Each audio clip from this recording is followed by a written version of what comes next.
오늘 온토세로 함께하면서 오늘 말씀은 마태복음 16장 13절 이하의 말씀을 가지고 함께 말씀 나눕니다. 너희는 나를 누구라 하느냐, 예수님의 이 말씀을 제목으로 잡았습니다. 이 마태복음 16장의 이 본문을 대할 때마다 우리는 굉장히 경외심을 갖게 되지요. 성경의 모든 말씀이 하나님의 말씀이고 성경의 모든 말씀이 우리에게 주시는 생명의 양식인데, 오늘 이 본문의 말씀은 우리에게 뭔가 용기와 그리고 결단, 고백을 요청하는 말씀이기 때문에 매우 중요한 성경 본문 중에 아주 중요한 본문이라고 할 수 있습니다. 우리 인간이라고 하는 것은 눈멀고 어리석은 자잖아요. 그럼에도 불구하고 하나님께서 은혜 가운데 우리의 심령에 또 우리의 환경 가운데 개입을 하셔요.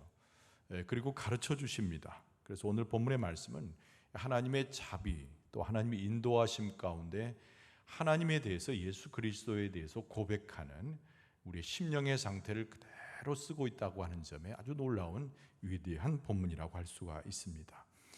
하나님께서는 하나님 당신에게 헌신하는 자를, 또 하나님을 기억하여 애쓰는 자를 도우시는 분이다. 그래서 교회에 함께 하시는 하나님의 능력에 대해서도 오늘 예수님께서 직접 하신 말씀 중에 우리는 그것을 깨달아 알고 볼 수가 있습니다. 오늘 본문의 말씀이 13절이 시작되고 있는데요, 구체적인 장소가 언급이 됩니다. 그렇죠? 그리고 그곳에서 예수 그리스도께서 제자들을 만나시고 처음으로 일성을 내시면서 질문하는 내용이 13절 말씀을 시작하고 있어요. 예수께서 빌립보 가이사랴 지방에 이르러 제자들에게 물어 이르시되 사람들이 인자를 누구라 하느냐. 예수님의 첫 번째 질문은 너희 주변에 있는, 복음을 전할 때 내 음성을 들었던 많은 사람들이 과연 인자, 나를 무엇으로 인식하고 고백하고 있느냐, 이 질문을 제일 먼저 하신 것이죠. 우리가 내용을 통해서 봤지만 제자들이 보고처럼 이야기합니다. 예수님을 세례 요한으로 고백하더이다. 세례 요한의 순교는 그 당시 사람들에게서 매우 충격적인 것입니다. 정신적 지주, 또 영적인 길을 안내하는 사람이었기 때문이죠.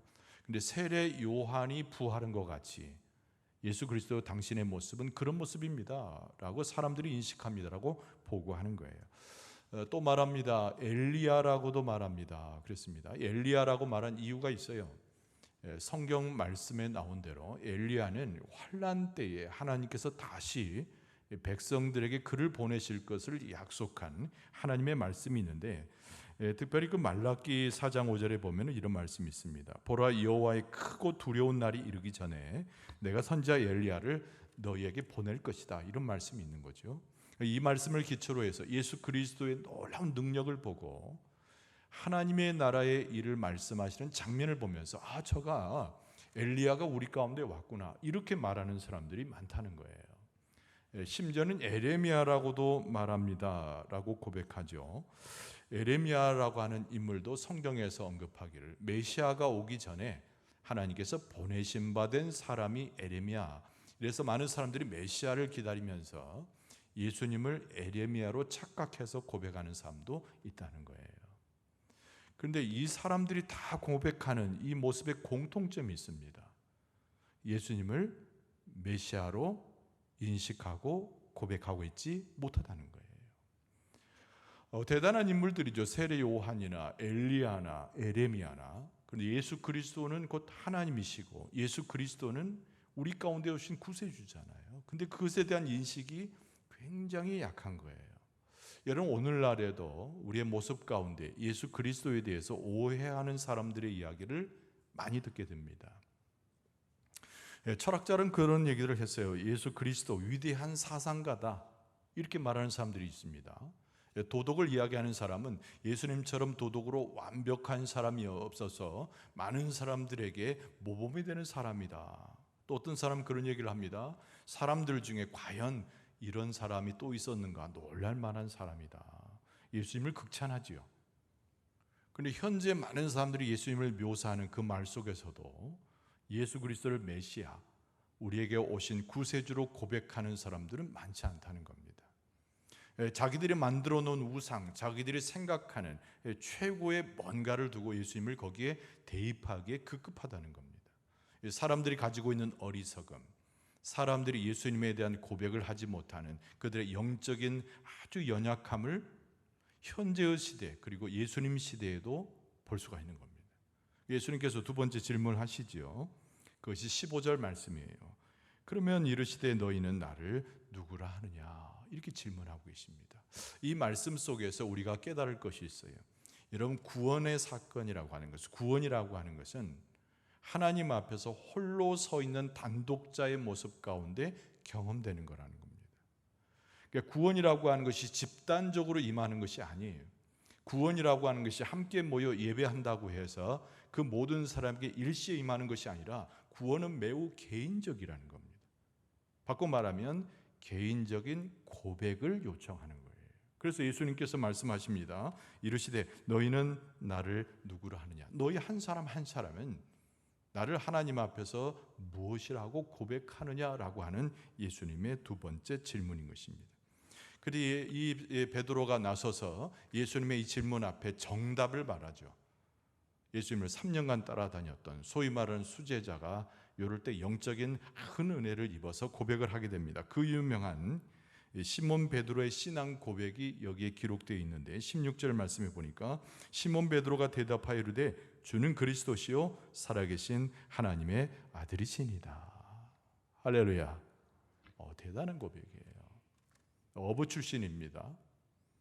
학교를 많이 다녀서 율법을 많이 아는 자가 아닙니다. 그리고 사람들이 흠모할 만한 어떤 지식과 체계를 갖춘 사람이 아닙니다. 그런데 베드로의 입술 속에서 위대한 고백이 나오는 거예요. 한번 따라서 합시다. 주는 그리스도시요 하나님의 아들이시니이다. 그러니까 이 고백이 베드로의 입술에서 톡 튀어나왔다는 거죠. 주는 그리스도시오라고 하는 말은 무슨 뜻일까요? 이 그리스도라고 하는 것은 기름 부음을 받은 자라고 하는 뜻입니다.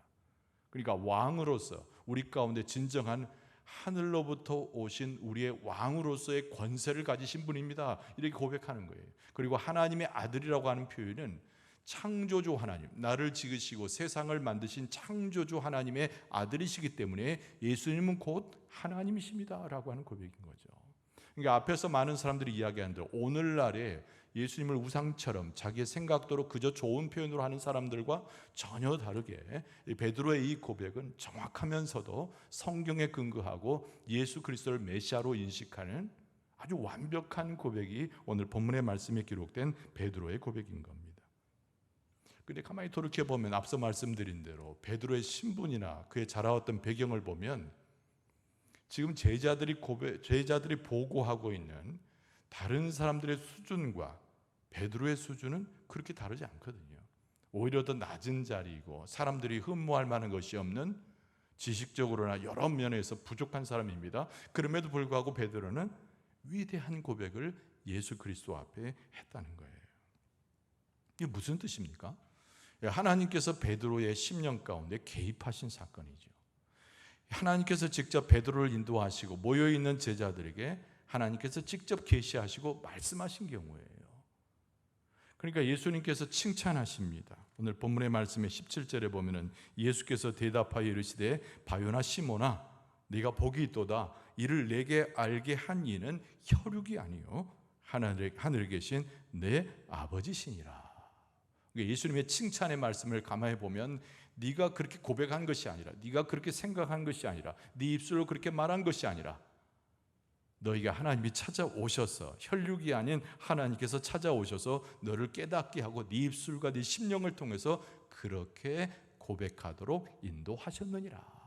예수님의 칭찬의 말 속에 하나님께서 베드로의 심령에 찾아오시고 그리고 제자들과 함께하는 무리 가운데 가르치심으로 역사하신 그 결과가 베드로의 고백임을 예수님께서 말씀하셨다는 거예요. 여러분, 오늘 이 이른 아침에 하나님 앞에 예배하는 이 시간, 우리 한 사람 한 사람의 믿음의 고백을 예수님께서 요청하시는데 하나님께서 찾아오시고 여러분의 심령을 붙드시고 우리의 입술과 우리의 머리와 지혜를 인도하실 때 우리도 이 담대한 고백을 예수 그리스도 앞에 드리게 될 줄로 믿습니다. 근데 예수님의 이제 칭찬의 말씀이 계속 이어지는데 예수님께서 이 베드로의 신앙 고백은 하나님께로부터 연유된 것이기 때문에 예수님께서 설명 같은 것을 붙이시는 것을 볼 수가 있습니다. 자, 이 시몬 베드로의 이 위대한 고백은, 또는 오늘날에 있어서의 우리의 고백은 어떤 의미를 갖는 것인지 예수님이 친히 하신 말씀 속에서 오늘 이 아침에 깨달아 알 수 있어야 됩니다. 첫 번째는 뭐냐면, 교회는 반석 위에 세워져 간다. 이것이 예수님이 첫 번째 주시는 교훈의 말씀이에요. 이 18절 말씀에 보면은, 또 내가 내게 이르노니 너는 베드로라, 내가 이 반석 위에 내 교회를 세우리니 그랬습니다.